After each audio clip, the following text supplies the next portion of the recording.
एक सवाल आया है तरुण सागर साहब का, बहुत ही इंटरेस्टिंग सवाल है जैन साहब, कि क्या लंबी अवधि के निवेशकों को भी एक स्टॉप लॉस रखना चाहिए, पहला, और क्या लंबी अवधि के निवेशकों को भी इंटरमिटेंटली प्रॉफिट बुक करते रहना चाहिए? सर देखिए, मेरा हमेशा व्यू रहा है कि अगर आपको लंबी अवधि में निवेश ही करना है तो इतनी मेहनत आप क्यों कर रहे हैं। 1% का एएमसी लगता है, फंड मैनेजर को पैसा दे दीजिए मिड कैप या स्मॉल कैप फंड में, बेहतरीन रिटर्न जनरेट कर देगा।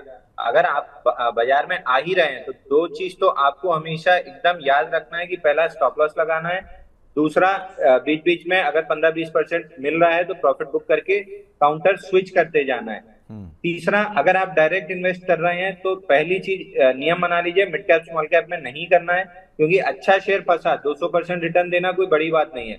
गलत फंस गया तो 50-60-70% गिर भी जाएगा, आपकी कैपिटल साफ कर देगा। तो लार्ज कैप में रहिए। दूसरा, लार्ज कैप कभी ऑल टाइम हाई पे बाई नहीं किए जाते हैं, all time high breakout mid cap small cap में किया जाता है। लार्ज कैप जब 25-30% गिर जाए अपने ऑल टाइम हाई से, एक्यूमुलेट करना चालू कीजिए। जब ऑल टाइम हाई आ जाए तो आपको 25-30% रिटर्न मिलेगा, बेच लीजिए और फिर उसमें री एंट्री का मौका मिल जाएगा। तो रिटेल इन्वेस्टर को हमेशा ट्रेडिंग या इन्वेस्टिंग लार्ज कैप में ही करनी चाहिए। मिड कैप स्मॉल कैप करना है तो फंड मैनेजर को पैसा दे दें या फिर किसी एक्सपर्ट के साथ जुड़ जाएं जो मोमेंटम आने पे आपको सजेस्ट करता रहे।